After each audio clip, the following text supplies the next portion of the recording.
या हाय नमस्कार दोस्तों। आज मैं आप सभी के सामने एक ऐसा वीडियो लेके आया हूँ कि आपके हर एक प्रॉब्लम का सॉल्यूशन है। आप कुछ भी प्रॉब्लम में फंस जाते हो तो आपको कोई उसका सॉल्यूशन नहीं मिलता, आप लोगों से पूछते फिरते हो, इधर उधर छटपटाते हो, इधर उधर ढूंढते हो, पर उसका सॉल्यूशन नहीं मिलता। पर मैं आज जो इस वीडियो में आपको बताने वाला हूँ, अगर आप ये वीडियो को लास्ट तक देखते हैं तो आपको इससे बहुत बड़ा बेनिफिट मिलने वाला है, आपको बहुत कुछ इससे मिलने वाला है। तो प्लीज़ मेरे वीडियो को लास्ट तक देखें, और जो भी मेरे चैनल पे नए लोग आए हैं वो प्लीज़ मेरे चैनल को सब्सक्राइब करें, क्योंकि मैं बहुत अच्छी अच्छी वीडियो लेके आता हूँ और लोगों को इनोवेट करता हूँ, लोगों को इंस्पायर करता हूँ। तो मैं ये चीज़ें आपसे कहना चाह रहा था कि जिंदगी में बहुत सारी समस्याएं हैं, बहुत सारे प्रॉब्लम्स हैं हर किसी के लाइफ में। कहीं ना कहीं जिंदगी है ये प्रॉब्लम्स और अलग अलग चीजों से जुड़ी हुई है। जिंदगी आप जी रहे हो, इसमें कहीं ना कहीं आपको अप एंड डाउन होना ही होना है। जिंदगी ऐसा नहीं कि वो सपाट रास्ते पे चलते रहे तो इसे जिंदगी नहीं बोलते। जिंदगी जो है वो एक बहुत बड़ा किताब है, इसमें बहुत सारे चैप्टर्स हैं, इसमें बहुत सारे क्वेश्चंस ऐसे हैं जिसके आंसर आपको खुद ब खुद ढूंढना पड़ेगा।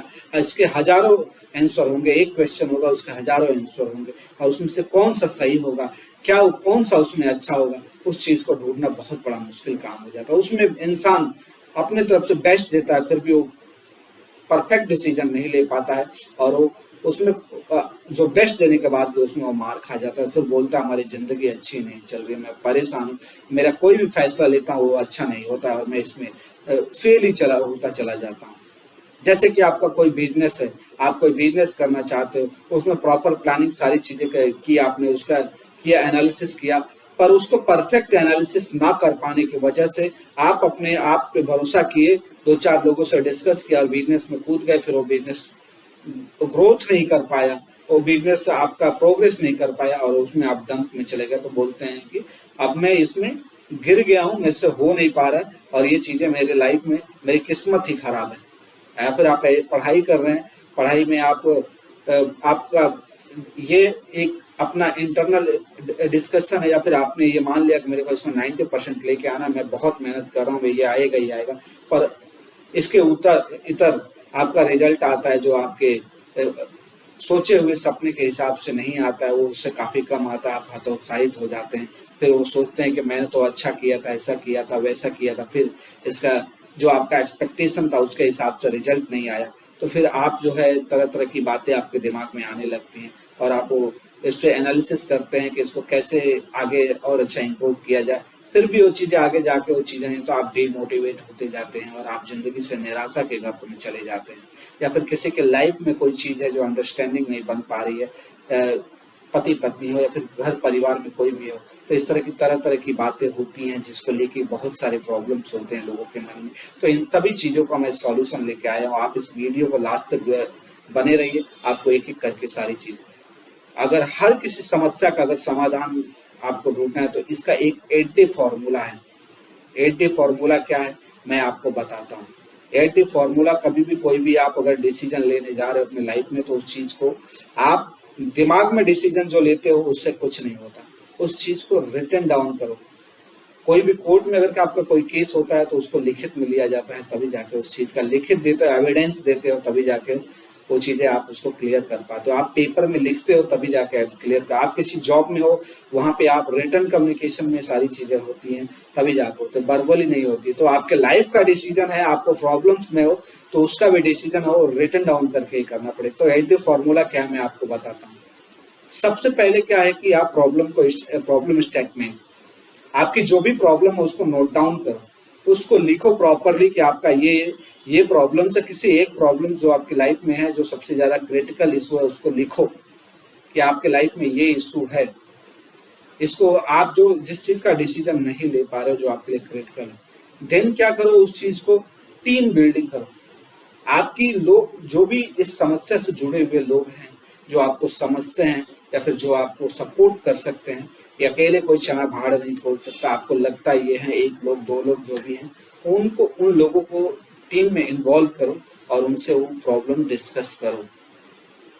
फिर अगर वो प्रॉब्लम्स आपकी लाइफ में आया, आपकी लाइफ की गति आगे नहीं बढ़ पा रही है, तो सबसे पहले एक इमरजेंसी एक्शन लेना पड़ेगा।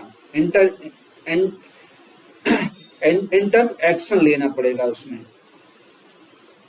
इमरजेंसी रिस्पॉन्स आपको देना पड़ेगा कि अभी क्या है, ये प्रॉब्लम है, ये आपके इश्यूज आ रहे हैं, इसको सेग्रीगेट करके अलग करो, अपनी लाइफ को चलते रहने दो। ऐसा नहीं कि इस प्रॉब्लम की वजह से मेरी लाइफ की दिनचर्या ही खत्म हो गई, आपके परिवार में प्रॉब्लम्स आ रहे हैं, आपकी लाइफ में प्रॉब्लम्स आ रहे हैं और वो चीज़ें आगे नहीं बढ़ पा रही की वजह से, तो उस चीज़ को सेग्रीगेट करो, उस पर इमरजेंसी रिस्पॉन्स दो कि ये प्रॉब्लम्स है, इसको यहाँ पे किनारे रखते हैं, इस पर वर्क करते हैं और जो रास्ता बचा उस पर आगे धीरे धीरे चलते हैं।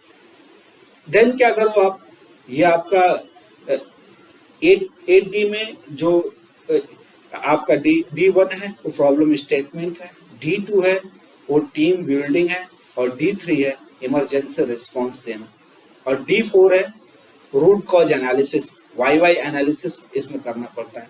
आपके प्रॉब्लम्स को बार बार पूछो कि ये प्रॉब्लम आपकी लाइफ में क्यों आया, ये कोई बताए कि मेरी लाइफ में ये प्रॉब्लम्स आया इनकी वजह से, तो इनकी वजह से क्यों आया, तो इनकी वजह से प्रॉब्लम ये आया कि मुझे ये सपोर्ट नहीं करता। आपको ये सपोर्ट क्यों नहीं कर रहे थे, आपको ये सपोर्ट इसलिए नहीं कर रहे थे कि आप अपनी लाइफ में प्रॉपर टाइम पे ये चीजें नहीं कर पा रहे थे।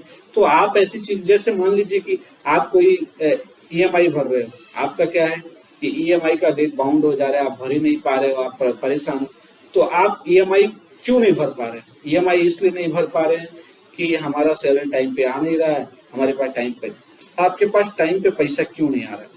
आपने जब ये लिया था तब सोच के लिया था ना, वो एनालिसिस करके लिया होगा ना कि मुझे ये टाइम पे भरना नहीं आ, इसलिए नहीं आ पा रहा है कि हमारे पास हमारा जो सैलरी मिलने का टाइम वो डिफरेंट है और अभी जो टाइमिंग है वो मेरे सैलरी मिलने का टाइम 10 तारीख है और मेरे को जो पैसे आ रहे हैं तो EMI भरने को वो 5 तारीख को आ रहे हैं, मैं नहीं भर पा रहा। पर जो आपने लिया था, जो जब EMI पे चीजें लोन ली थी या जो ली थी, तब उस टाइम पे आपने सोचा तो होगा कि मुझे इस टाइम पे भरना है, तब आपने 2-4 महीने जो भरा वो कैसे भरा, तो आपको टाइम पे क्यों नहीं मिल पा रहा है? इसलिए नहीं मिल पा रहा कि वहां पे जो कंपनी का जो पॉलिसी उसके हिसाब से चल रहा है, तो उस पर आपको क्या करना चाहिए, फिर आगे क्या करना, फिर आपको एनालिसिस करना पड़ेगा, आपको अपने खर्चों की कटौती करना पड़ेगा और 5 तारीख तक आपको जो EMI भरना उसको बचत करना पड़ेगा, दूसरे खर्चों में कटौती करके दूसरा। तो आपका एक्चुअल रूट का एनालिसिस ये हो गया कि आपकी जो सैलरी है उसमें से एक हिस्सा बचा के रखना पड़ेगा कि आपको जो ऑन टाइम EMI भरना है उसके लिए करना पड़ेगा, आपको आदत डालनी पड़ेगी, अपने खर्चों में कटौती करनी। तो ये आपका एक रूट कॉज एनालिसिस हो गया। देन उसके बाद से आपको एक्शन प्लान बनाना पड़ेगा कि हम क्या क्या इसके लिए एक्शन प्लान बनाएंगे कि हमारा ये जो EMI ऑन टाइम जाए।